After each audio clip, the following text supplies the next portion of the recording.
Well, good morning and greetings from northern Michigan. This is your host, Bob Townsend, and today we're starting a new program, Flat Earthers Can't Science. Today's featured researchers are FlatEarthDoctrine and Tyler 432. A common theme with Flat Earth researchers is coming to the conclusion before collecting any data. Such is our case here with our first example of Flat Earth Doctrine.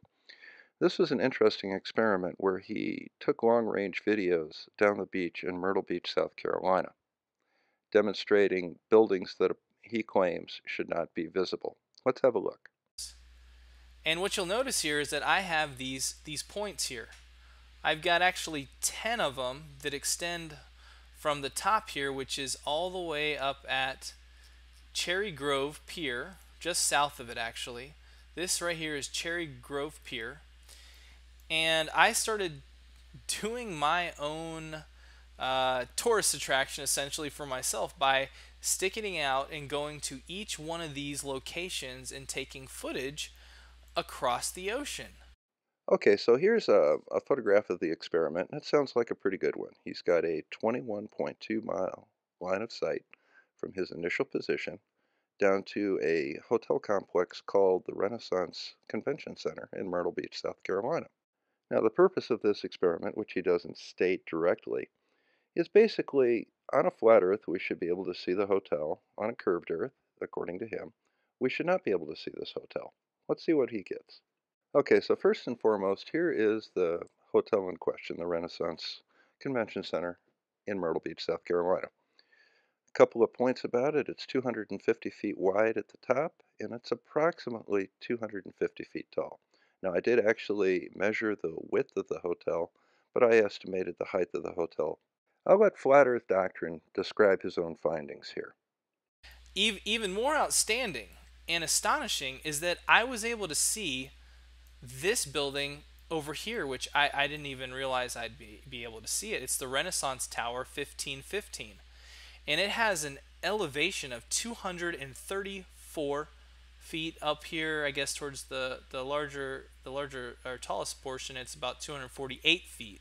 So when I do my calculations for this as to whether or not we should be able to see this building from 22.15 miles, we will give this an elevation of 200 and we'll say 50 feet.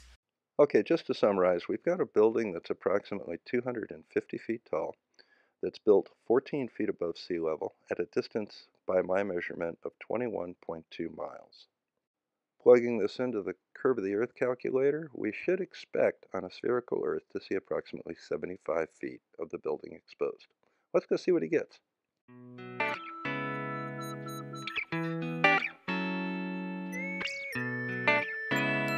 Alright guys, I know that I'm working on focusing in on the Doubletree Resort at Myrtle Beach, but I have to point out that just to the left of it is the Renaissance Tower 1515. And even though I was not looking for that building to appear, it does appear. So I'm just pointing that out to you guys that in this footage from Cherry Grove Pier, just south of it anyways, 22.15 miles away, we're able to see the Renaissance Tower 1515 through this footage. Okay, now at this point I want to say that I completely verified where he was filming from. It's at 7 feet of elevation, and I've got the exact location, and I measured it myself to the Renaissance Center and came up with 21.2 miles. And once again, I put up the curve calculator here, so we see that we've got about 75 feet predicted visibility. Let's see what we have. Okay, so let's pull up this frame from his video. And here we have the Renaissance Convention Center. We know that it's 250 feet wide, so I drew a line right there and measured the length of that line. Then I drew a line from that line down to the water line to see how much was actually visible. Now recall that on a flat Earth we should expect to see the entire hotel across the flat ocean. However, this seems to match our curve calculation pretty well, don't you think?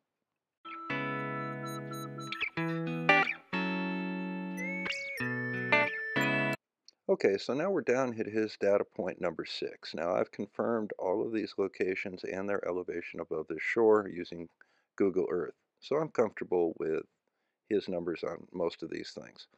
This is 13.2 miles from the Renaissance Center.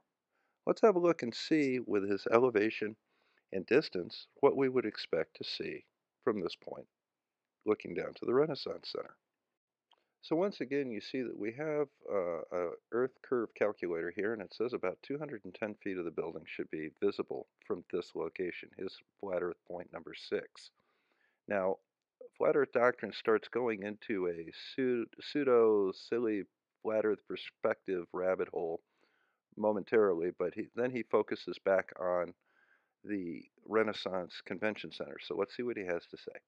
Something else that I do not want to lose perspective of, though, especially since it's in these images, in these shots, these video, is that to the left we will see the Renaissance Tower 1515. Well, looky there, 13.2 miles. We can see the Renaissance Convention Center. As a matter of fact, we can see quite a bit more of it, as you can tell. We measured it the same way that we did last time, and now we have 206 feet of this building visible, and as you can see where that little green arrow is, now we can actually see the parking structures for the building next to it. This is a vast difference from our view at 21.2 miles. While this is very obvious to even the casual observer, this difference seems to be lost on our friend Flat Earth Doctrine. Now, the reason for this is what I call faith-based logic. You believe in something so strongly that you literally cannot see any evidence to the contrary. Much as we see bears in constellations and faces in clouds, Flat Earth Doctrine believes so strongly that the Earth is flat that he cannot visualize any time that any other situation could occur, even when it's literally right on his own video. We actually get an added bonus from this video from Flat Earth Doctrine, and that is we can clearly see bendy water. As you can see from these two photographs from Google Earth, I've actually shot an elevation profile from the beach to both of these data points. As would be expected, we can clearly demonstrate sea level at both locations. So despite having a reference to sea level in both locations, we can see that we are missing a great deal of the building from location number 1 down to the Renaissance Convention Center. If you look at the lower right-hand corner of this photograph, you can see an excerpt from his video from 21.2 miles, and that's superimposed with a horizon level on the building from much closer. So apparently sea level is 187 feet lower at the Renaissance Center than it is at Cherry Grove. How can this be possible, you flat earthers? Well, the answer is really quite simple. The curve of the Earth dropped 187 feet between those 2 points. Not only did the Earth curve, the water curved right around with it. There's your bendy water, Dell. Put that in your shed and smoke it.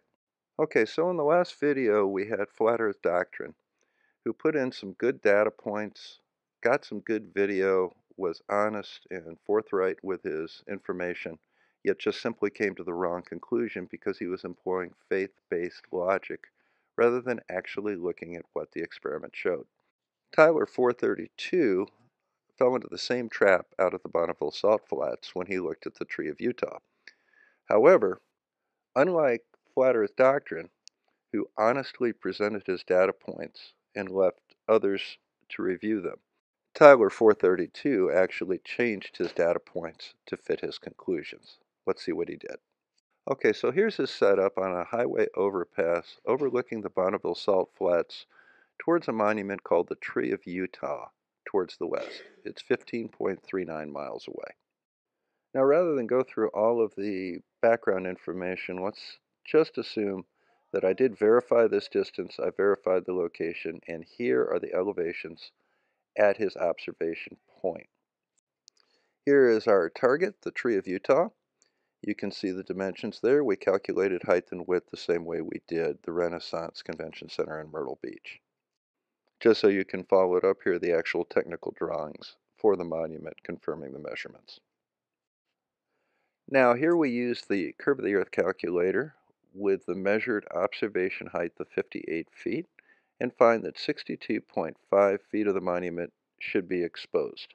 Perhaps seeing the problem with this, Tyler 432 altered the observation height down to 25 feet, claiming that 57.27 feet should be obscured so his video would confirm his opinion of the flatness of the Earth. Obviously, if we have any portion of the monument obscured, that would argue for a globe Earth, whereas we'd have to see the entire monument on a flat Earth.